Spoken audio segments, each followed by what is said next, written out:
Bienvenidos a La Ventana PR. Soy Rafael Tirado Rivera y este es mi podcast.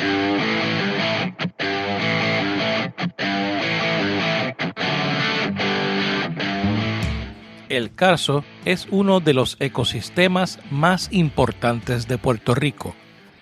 El Carso se refiere a una región en Puerto Rico, o a varias regiones en Puerto Rico, que la roca madre es roca caliza.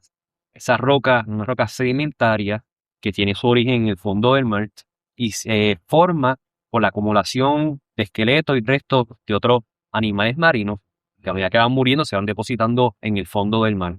A través de diferentes procesos geológicos, esa roca en el fondo emerge a la superficie, una roca sumamente porosa y que una de las particularidades que tiene es que gracias a esos poros logra almacenar una gran cantidad de agua y esa es la razón por la cual en el Carso en Puerto Rico, sobre todo en la región norte, tenemos los bastos de agua subterránea más importantes del país. Lo importante de tener ese recurso en reserva es lo que se prevé pueda pasar en las próximas décadas en Puerto Rico y en el mundo, ¿verdad? Que es la escasez del agua, lo que va a ser un recurso invaluable.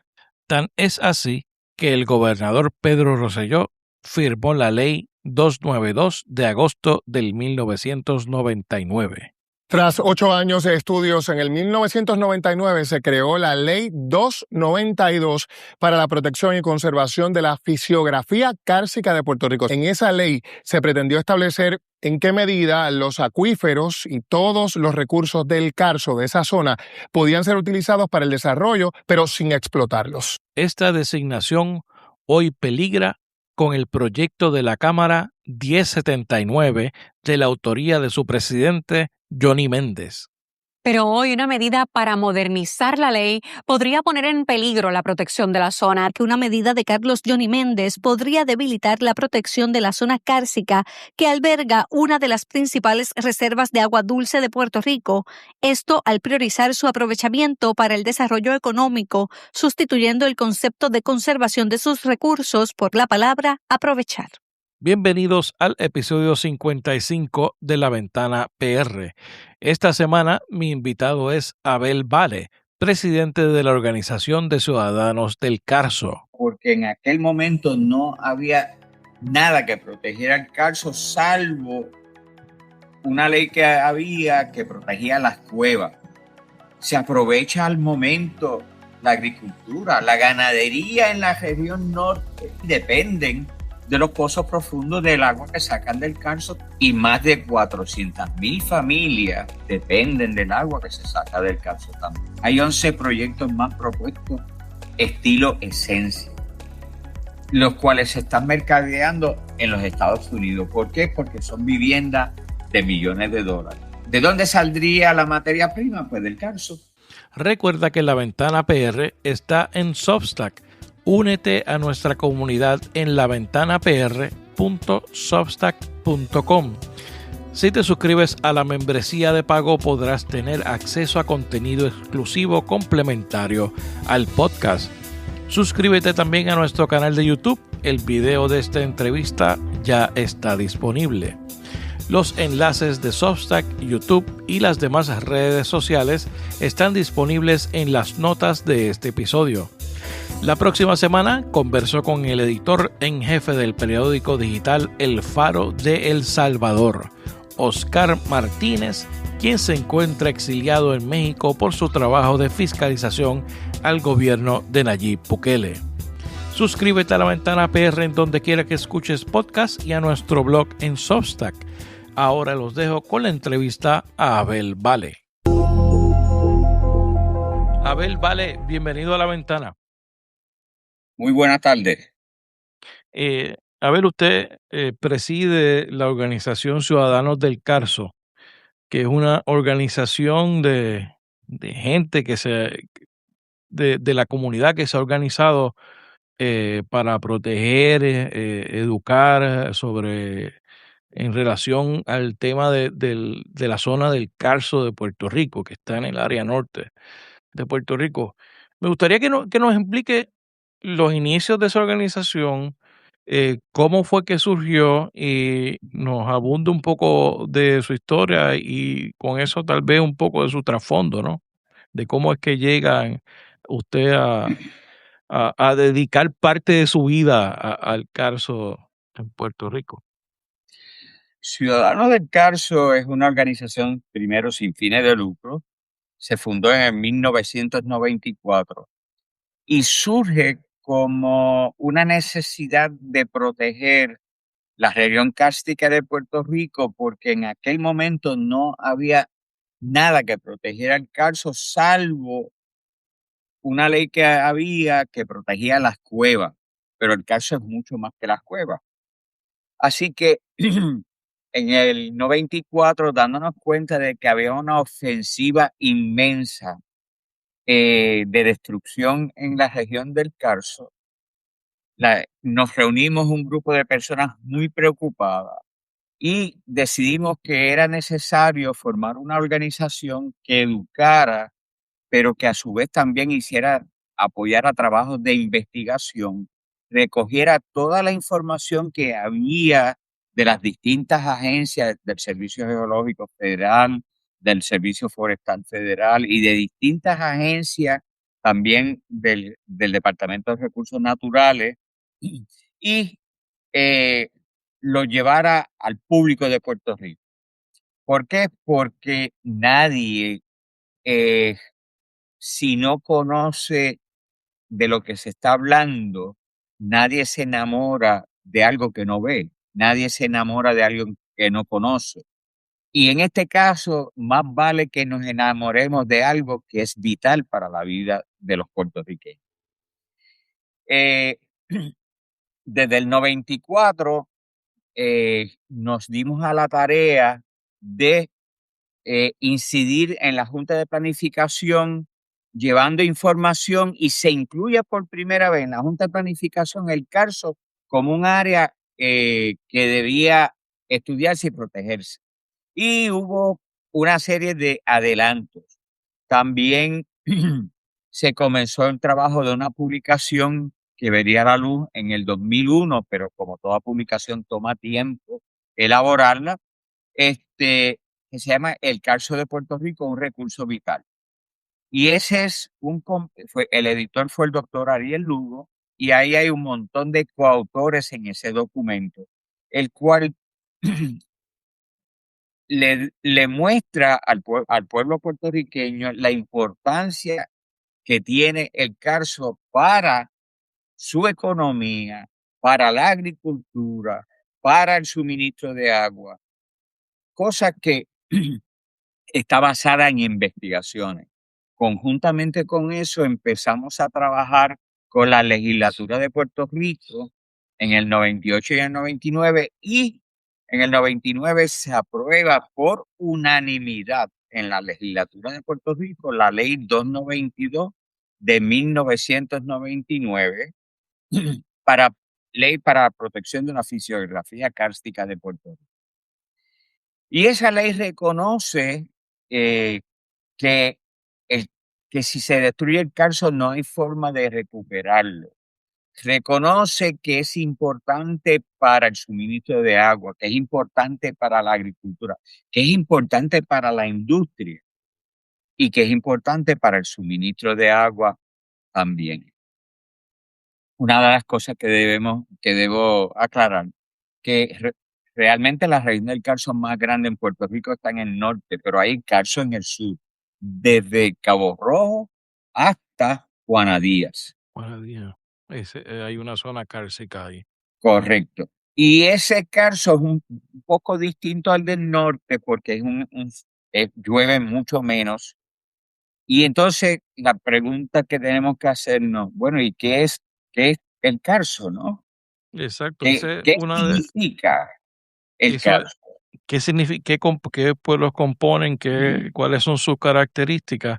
Pero antes que eso, me interesó mucho lo que menciona de que comenzó básicamente la lucha en el 94. En ese momento, la presidenta de la Junta de Planificación era Norma Burgo. Correcto. Y el gobernador era Pedro Rosselló. Correcto. ¿Cuáles eran las amenazas en aquel entonces que lo llevó a ustedes a moverse, a organizarse como comunidad? Sí, ya se estaba hablando, o sea, la construcción de la carretera 10, del cual ya se habían empezado unos tramos, Desde y Arecibo a Ponce, que es a hasta Ponce, Ponce que correcto, todavía no está. correcto. Y el, la parte por donde discurría por el Carso cortaba por el Bosque Río Abajo. Y debo hacer una aclaración. Sí hacía falta o había una necesidad imperiosa de mejorar la conexión entre el norte y el sur, pero había otras alternativas que no se tomaron en cuenta, como por ejemplo también había en aquel momento ya una discusión de la extensión de la autopista desde Atillo hasta Mayagüez, se hablaba en aquel momento, después se dijo hasta Guadilla, cortando por el Carso del Norte en forma a campo traviesa, como le decían ellos. Exacto. O sea, estaban esas amenazas, obviamente había eh, una serie de proyectos de bajo ingreso que le permitían hacerlo literalmente en cualquier lugar. Esto, obviamente, pues como consecuencia iba a impactar ciertas regiones del Carso, áreas de recarga del acuífero. Y entonces hay unos conceptos que tenemos que tener claro de que el Carso tiene una relación directa con los acuíferos, pero en eso entramos un poco más tarde. Los proyectos, construcciones de centros comerciales a diestra y siniestra. Una de las cosas que nos preocupaba es que en en la propuesta de la carretera 22 hacia el oeste, hasta Guadilla, iban a haber un montón de salidas nuevas. ¿Qué pasa? Que casi siempre esas salidas nuevas, ¿quiénes saben de antemano por dónde va el proyecto y los impactos que va a tener? Los de la construcción. Los Entre ellos, desarrolladores. exacto. Yo no le llamo desarrolladores, yo le llamo de otra forma porque una cosa es desarrollo inteligente, otra cosa es desarrollar lo que Totalmente de existe. acuerdo. Entonces, pues teníamos mucha preocupación porque si tú le hacías salidas nuevas, por ejemplo, Atillo, Camuy, Quebradilla, Isabela, ¿qué iba a pasar con la PR2? El comercio se iba a morir. El comercio iba a languidecer a lo largo de la PR2. La alternativa era hacer viaductos en la PR2 como hicieron en la Valdoriotti de Castro. Hicieron viaductos y mantuvieron la huella en el mismo sitio, no había que impactar otras áreas. Así que todo eso nos lleva a nosotros, es lo que nos motiva a unir esfuerzo por tratar de proteger una región que es vital para Puerto Rico, que de hecho la ley 292 lo reconoce y le dice a Recursos Naturales, miren, tienen que hacer un estudio para determinar qué áreas del Carso amerita protegerse por las siguientes tres razones. Por hidrología, porque es área de recarga al acuífero. Por ecología, porque contiene gran cantidad de especies en peligro de extinción. Y por geología. Y por geología no necesariamente es porque las montañas del Carso fueran lindas, sino para evitar impactos como por ejemplo hundiéndose casas en Manatí, si alguien se acuerda, en Corozal el hospital deslizándose, en Lares el cementerio deslizándose y quizás el más icónico caso que nos podemos acordar cuando en Bayamón cortaron el cerro kárstico cerca de la urbanización y empieza a derrumbarse y la Ajá. prensa capta todo ese momento y toda la gente gritándole Tati, Tati, salta. Correcto, que es una familia grabando a otra familia que estaba Correcto. el monte Y, cayendo en el patio de su casa. y ya en Puerto Rico, en la zona norte, hay muchos casos que se han dado de desprendimiento por estar haciendo cosas donde no se deben hacer. Por ejemplo, la PR10 no se dice cuánto le ha costado al pueblo de Puerto Rico tratar de mantenerla abierta porque se ha ido deslizando en la parte en la parte sur del Carso. ¿Por qué? Porque la construyeron en un área geológicamente inestable y el estudio lo decía. Pero Departamento de Transportación y Obras Públicas hizo un vídeo que decía desafiando a la naturaleza. Y es que nadie puede desafiar a la naturaleza. Y está el ahí resultado. exacto, la naturaleza le demostró que tú no la puedes desafiar, nadie la puede desafiar. Porque después de todo, nosotros somos parte de la naturaleza, no estamos por encima de ella. Y de hecho, dependemos de ella para como seres vivientes, poder obtener las cosas que necesitamos. Entonces, ya hemos hablado, le hemos ido dando vuelta, ¿verdad? Moldeando el asunto. Yo creo que me gustaría entrar ya en el tema del Carso como tal. Ya. ¿Qué es el Carso? ¿Cuáles son las características del Carso del Norte? ¿Por qué lo hace único? ¿Y por qué es tan importante para el país? Bien, el Carso es una topografía que se forma sobre la roca caliza.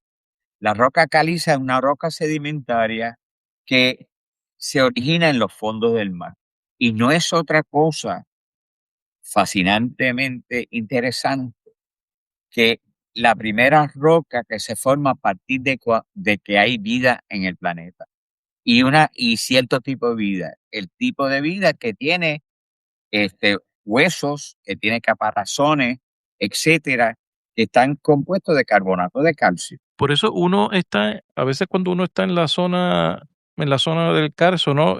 Siente como si estuviera entre arrecifes de coral. Por eso Correcto. De hay hecho, ese sentido. y se ven los fósiles de arrecife de coral, se ven los fósiles del dugón, por ejemplo, que es es un mamífero del Pacífico, es familia del manatí, fósiles de una gran cantidad de especies que ya no están y que de hecho, usando esas especies que se sabe la edad de la roca caliza. Pero no vamos a entrar en esa materia porque eso es bastante técnico. Eso Lo es impor- otro y, episodio. y es un mundo fascinante. Claro. Pero la particularidad que tiene la roca caliza es que cuando llueve el agua de la lluvia obtiene dióxido de carbono, lo cual la hace ligeramente ácida. Y esa acidez va disolviendo la roca caliza y le va dando esa forma eventualmente a través de decenas de miles de años que parece como un cartón de huevos si pudiéramos usar esa expresión. Los picos serían los mogotes, que llamamos mogotes aquí en Puerto Rico, y la parte de abajo los sumideros. Obviamente se llama de distintas formas en distintos países, pero el carso, si yo le enseñara una foto del carso de Oaxaca en México o de Vietnam o Laos, que son regiones tropicales similares a Puerto Rico, o de República Dominicana, o de cualquier otra área que haya eh, en la misma región que estamos nosotros y que es muy húmeda, usted no podría descifrar si está en Puerto Rico o en qué país está, porque No sabe li- discernir es cuál es. literalmente idéntico. Claro, lo puede discernir si hay otras cosas que un boricua hablando cerca y uno dice, eso es en Puerto Rico, Claro. obviamente. Pero, y entonces, esa particular, ¿qué es lo que hace, le da esa forma? Es la disolución de la roca caliza, le va dando esa forma. ¿Qué pasa? Que las otras rocas sedimentarias y volcánicas, la forma que toman está basada por la erosión mecánica, por la fuerza del agua arrastrando y que va creando cunetas, arroyos, quebradas, ríos, etcétera. Mientras que en el Carso es por disolución.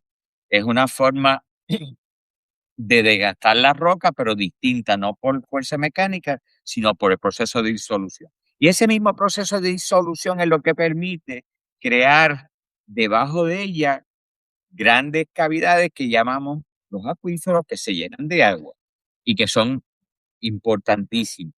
Así que esa particularidad es la que la hace bien distinta al resto de la fisiografía en Puerto Rico. Y no por eso quiere decir que el resto no es importante. Todo lo que tenemos en Puerto Rico es importante y debemos usarlo juiciosamente y debemos usarlo basado en información científica, no por presiones económicas de algunos sectores. Entonces, ahora hay otra amenaza a ese ecosistema. Yo sé que en las pasadas décadas eh, se ha sacado agua, por ejemplo, de Utuado, que empieza en Utuado para traerla al área metropolitana, que es lo que es el superacueducto del norte.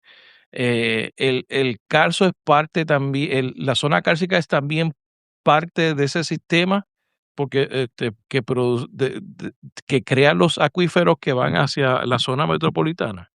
Correcto.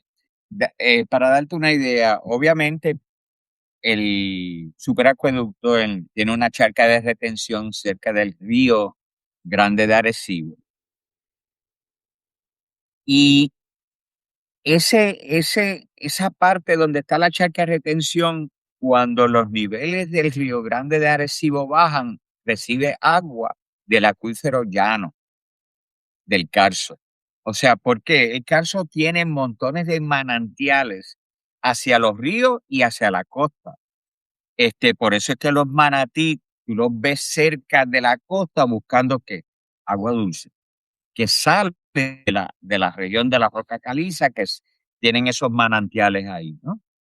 Así que el superacueducto definitivamente se nutre también de agua de la región del Carso y de hecho, cuando uno toma el cañón del río Arecibo, hay montones de manantiales a ambos lados que vierten agua hacia el río Grande de Arecibo.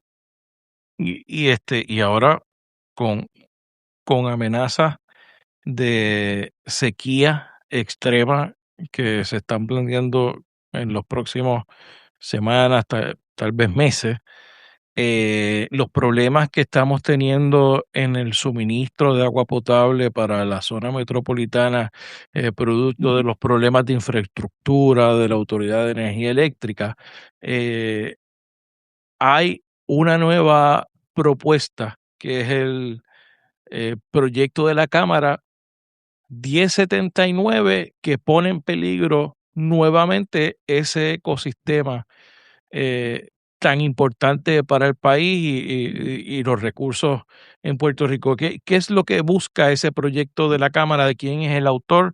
¿Y qué es lo que hay detrás del proyecto? El autor del proyecto PC 1079 es el presidente de la Cámara, Johnny Méndez. Y ellos plantean de dos cosas básicamente, que hay que pasar de conservar a aprovechar y tomando en cuenta que no se puede vulnerar el derecho de la propiedad privada. Y daría la impresión de que el presidente de la Cámara no está bien informado, uno le extrañaría que esto fuese el caso, porque los él no está consciente de que la industria farmacéutica que está entre Manatí y Arecibo está ahí porque están usando agua del Carso, porque tienen pozos profundos sacando agua del acuífero artesiano. Y ese es una forma de aprovechar el agua que viene del Carso. Pero además, no debe olvidarse de que eso en promedio son empleos bien pagos. No son empleos de portero en un hotel o trabajando en un fast food, como diríamos. No, estos son empleos bien pagos. ¿Y qué vamos a hacer?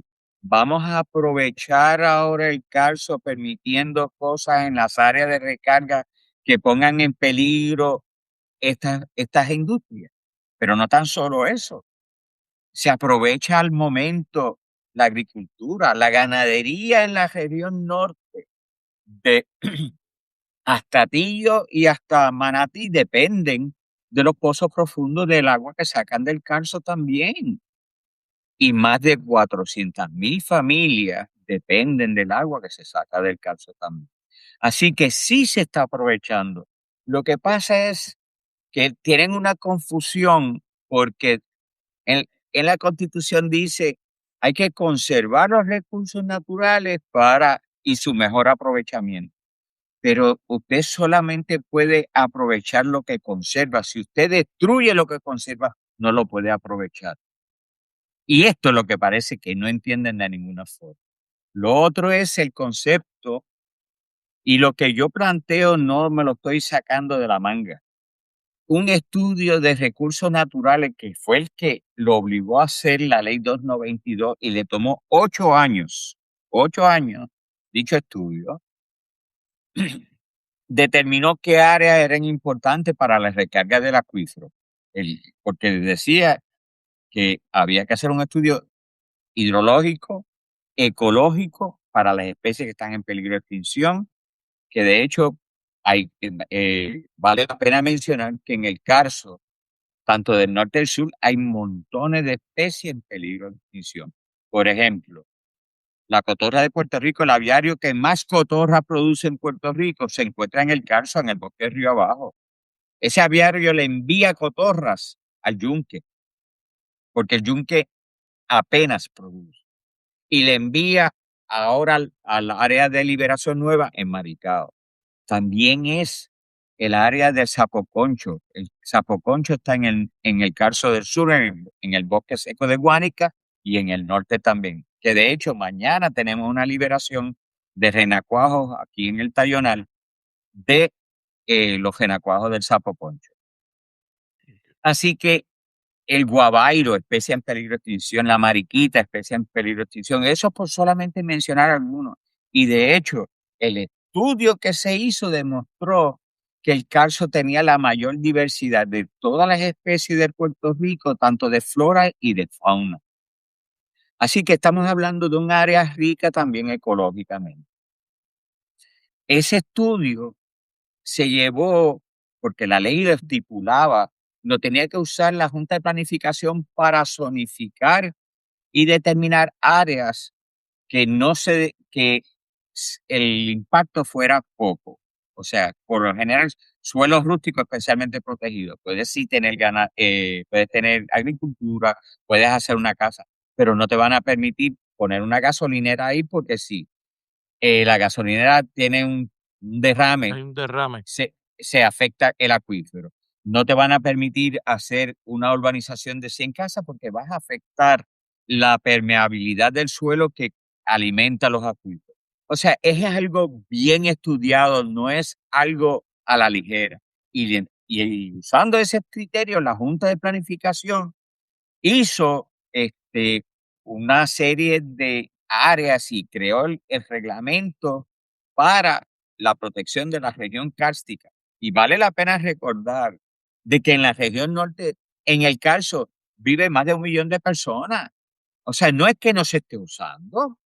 O sea, todos los pueblos costeros, desde Aguadilla, Isabela, Camuy, Quebradilla, Arecibo, Barceloneta, Florida, Manatí, Vega Baja y parte de Vega Alta, todos están en el Carso y ahí hay ciudades.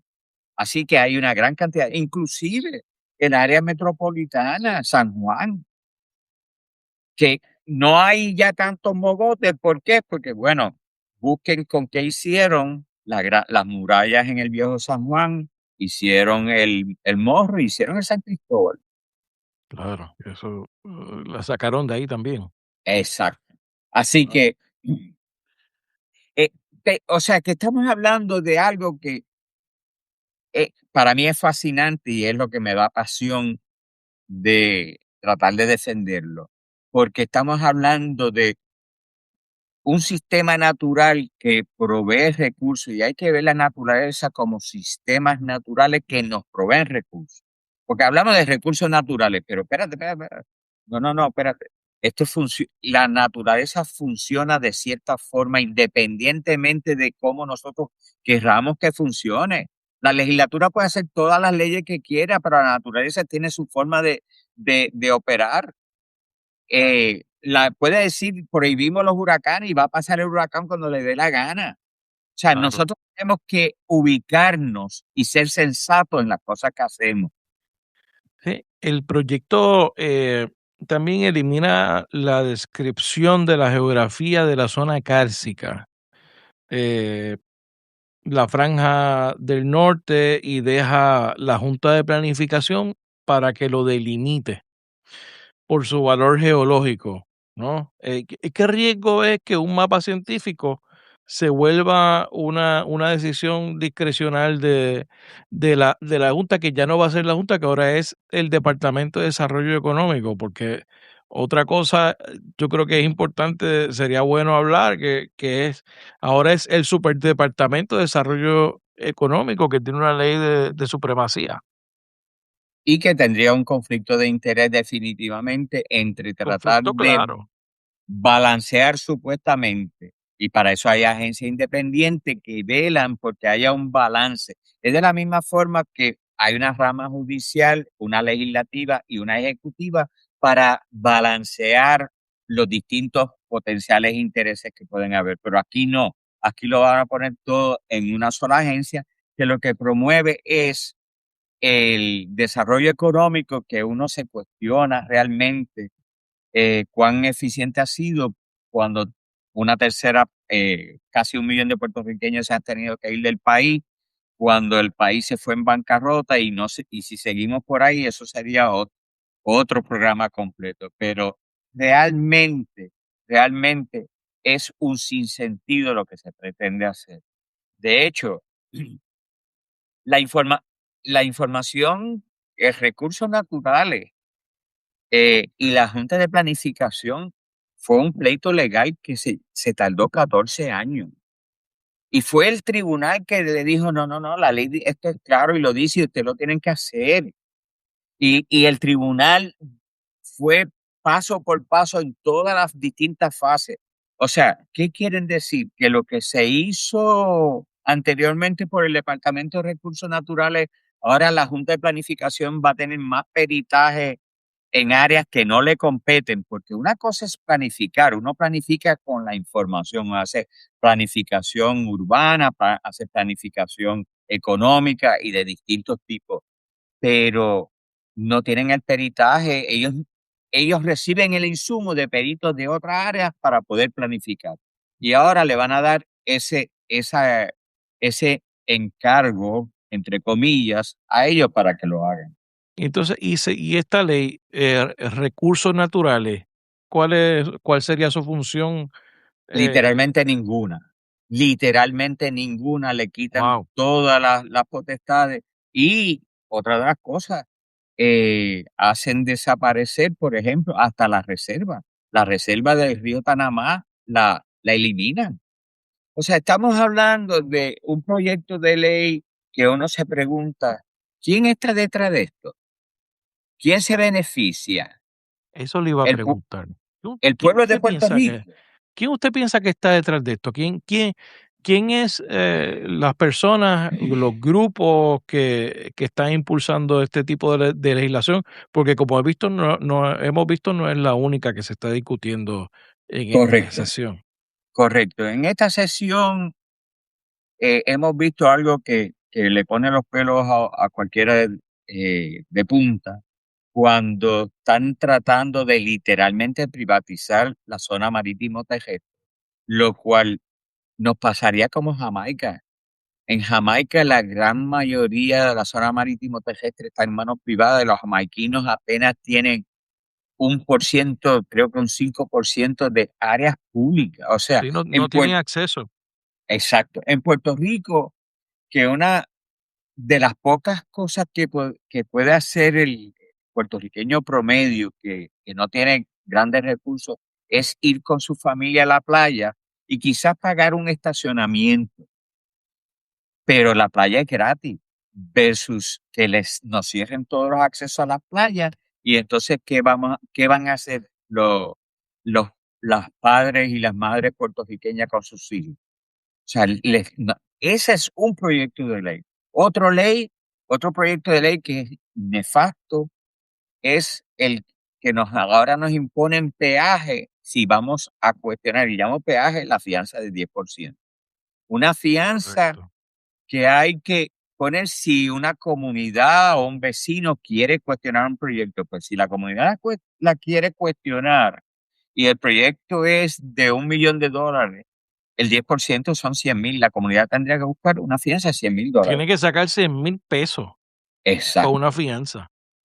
Y uno se pregunta, ¿y dónde está el acceso justo a la ley para todos? ¿O es que la ley aquí es para unos pocos entonces?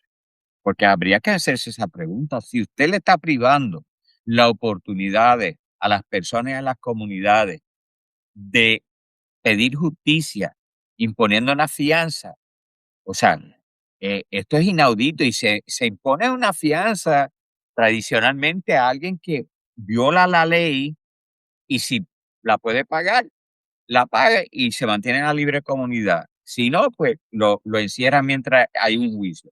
Pero aquí no nos dan ninguna oportunidad, absolutamente ninguna.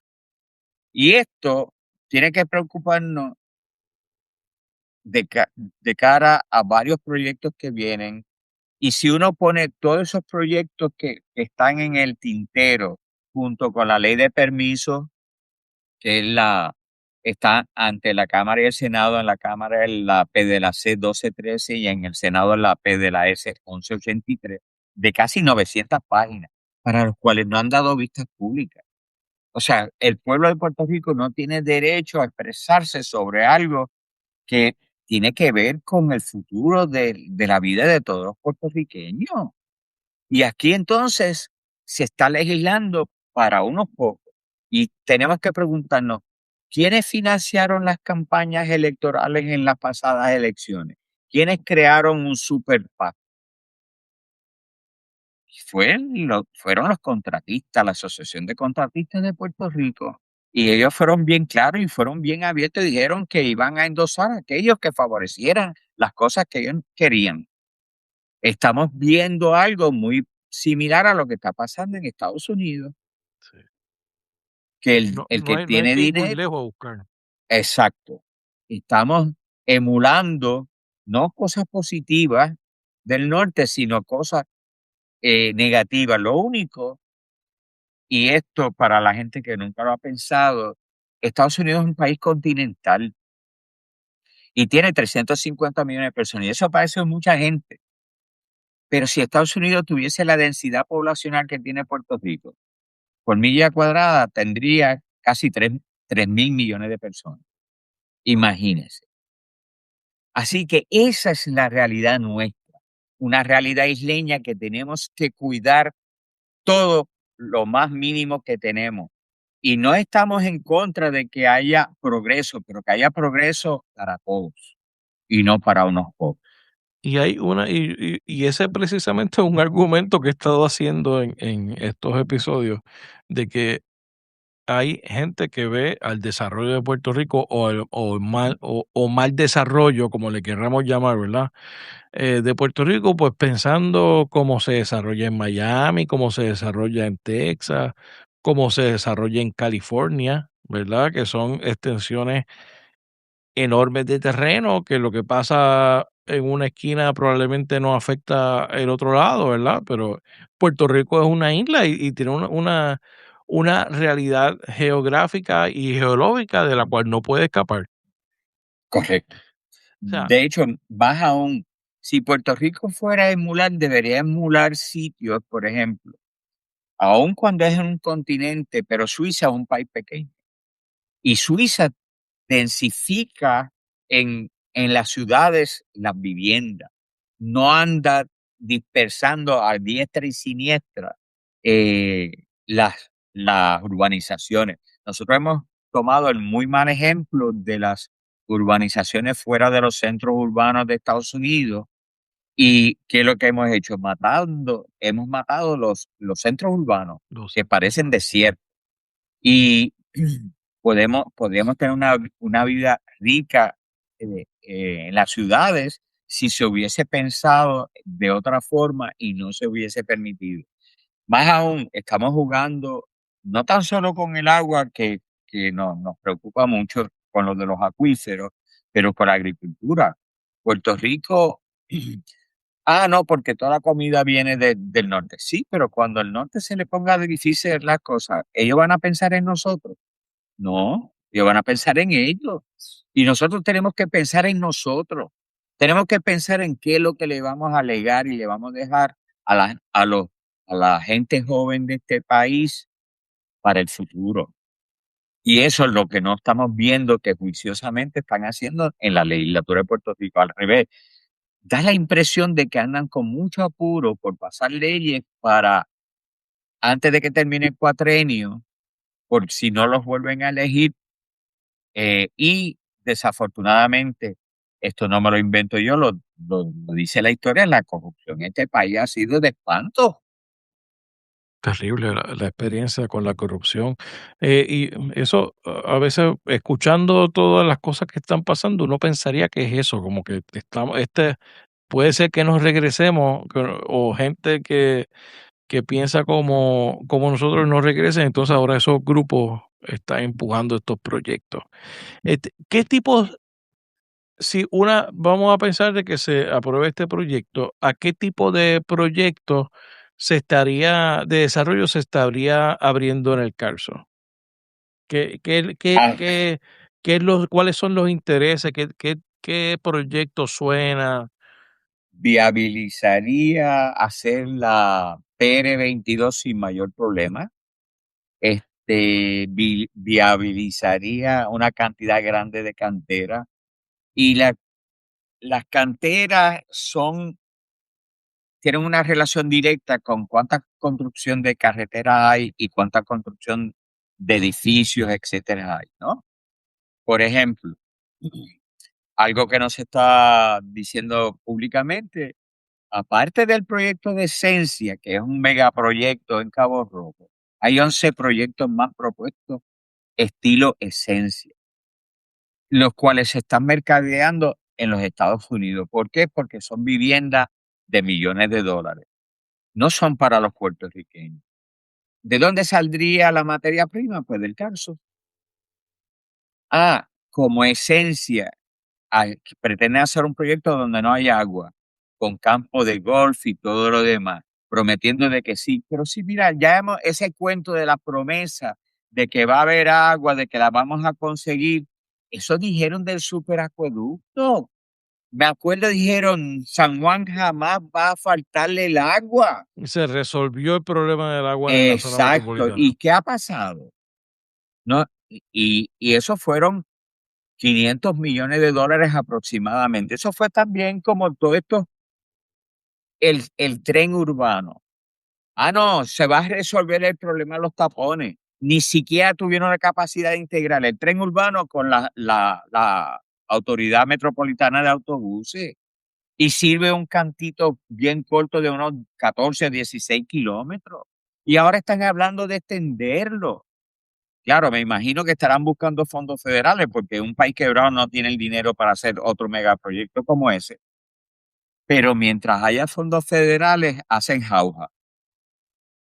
Wow. Y yo me imagino que eh, lo que usted plantea sobre lo que puede pasar en el futuro no está muy lejos, ¿verdad? En términos del acceso al agua. Esta semana estaba escuchando al alcalde de Coamo quejándose de que conectaron una urbanización nueva en el área de Santa Isabel a una conexión de una comunidad en Coamo que tiene problemas de suministro, que tiene problemas de presión y que tiene problemas a veces de falta de acceso al agua. O sea, ya no hay que pensar que ir más allá en el futuro para ver lo que está pasando. Y como hablamos ahorita, el problema que estamos teniendo hoy en la zona metropolitana, que se va a agravar definitivamente.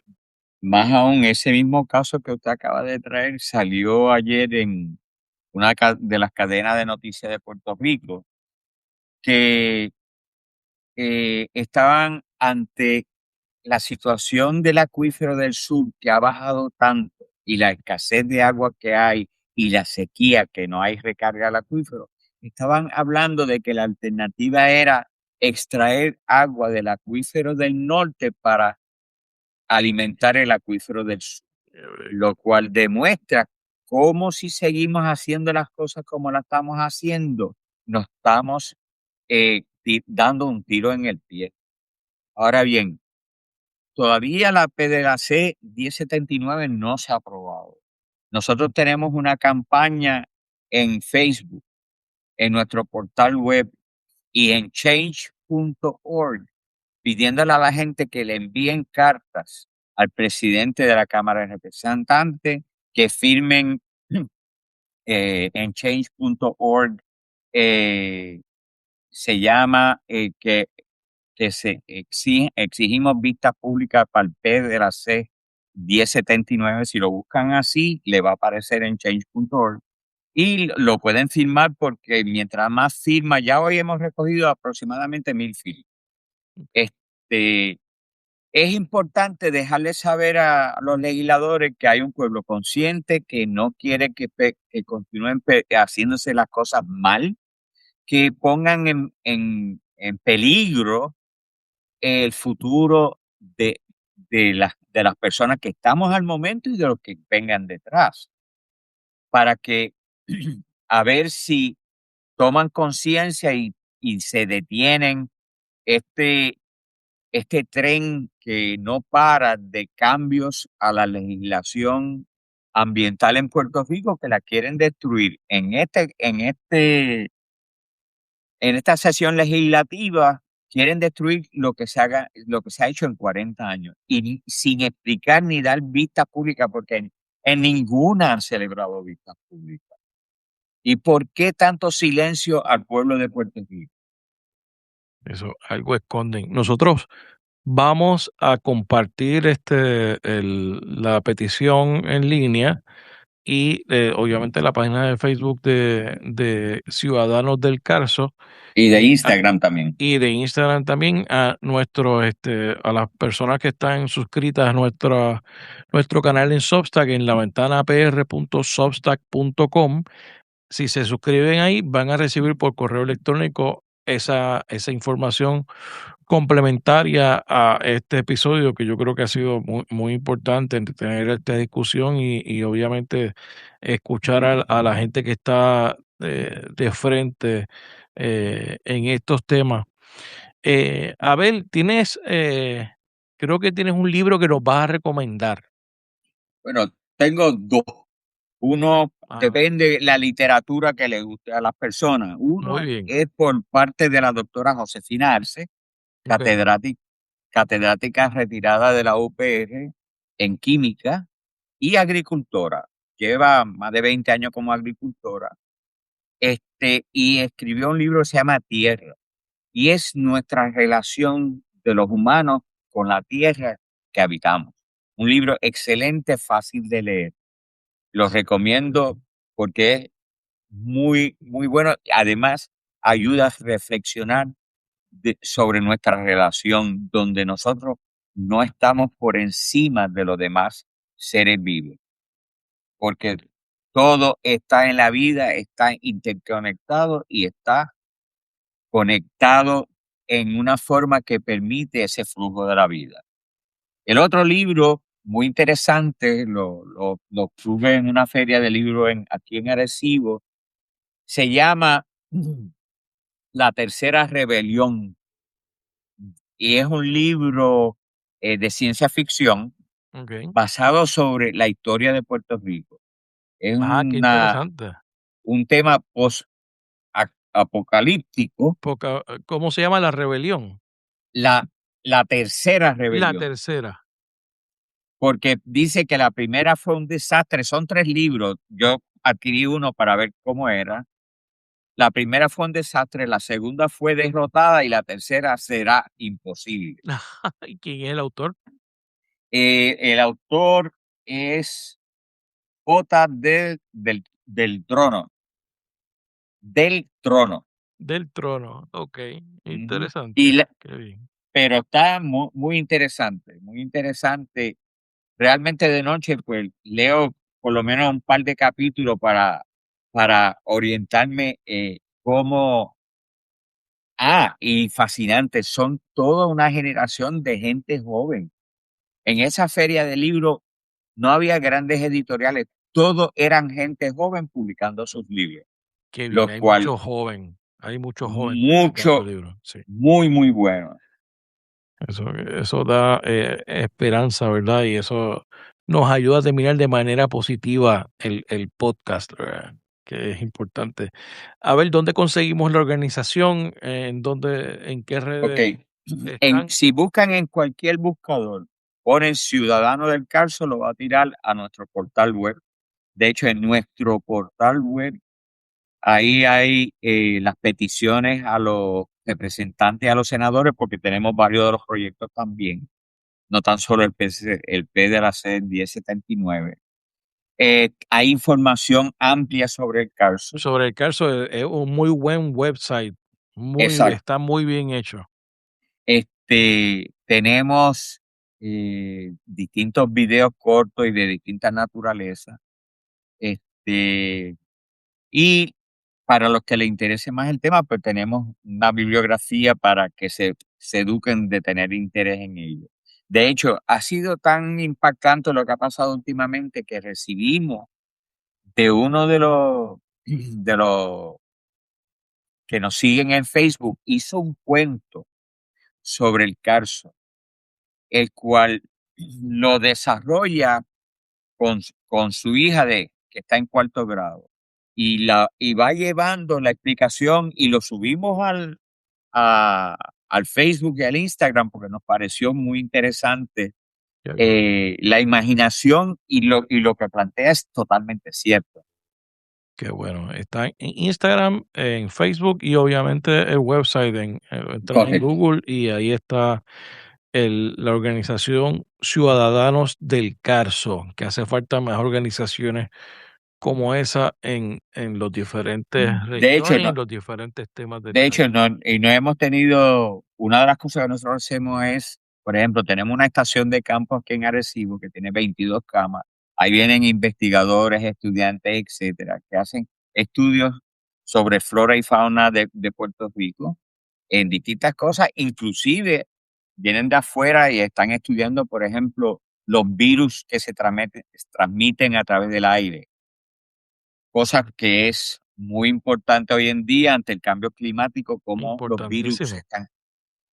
Y tenemos un proyecto bien grande, ese sí que es bien grande, en el Centro de Pueblo Arecibo, que es el Instituto del Carso de Puerto Rico y el Caribe, y en el primer piso va a tener el Museo de Historia Natural de Puerto Rico y el Caribe. Excelente, excelente. Así que mi invitación es que se pasen por el website que está, como les dije, que está muy profesional, muy bien organizado y tiene toda la información de la organización. A ver, ¿algo que quieras añadir? Bueno, pedirle a todos ser conscientes que residen en esta isla, que busquen información. Y esto no tiene que ver con ideologías políticas. Cuando estamos hablando del agua, la falta de agua afecta a todo el mundo, no importa del partido que usted pertenezca. Le hace la vida más difícil. En algunos casos, para las personas de pocos recursos y que son muy mayores, no tienen facilidades para suplirse entonces del agua. Y no debemos olvidarnos lo que pasó para el huracán María, cuando no hubo agua, no hubo energía eléctrica, y cómo la cantidad de gente mayor que murió. O sea, debemos estar bien conscientes y tener empatía hacia nuestras personas mayores, hacia los niños, hacia todo el mundo, y ver cómo esta legislación nos afecta y exigirle a nuestros legisladores que no continúen haciendo más leyes o tratar de pasar leyes como estas. El agua, ese tema vamos a estar escuchándolo por mucho tiempo. Ese va a ser la próxima gran crisis en Puerto Rico. Bueno, Abel, vale, gracias por estar en la ventana. Muchas gracias por la oportunidad y a las órdenes siempre. La Ventana PR es una producción de Change Lab Media para Rafael Tirado Rivera. Hasta la próxima.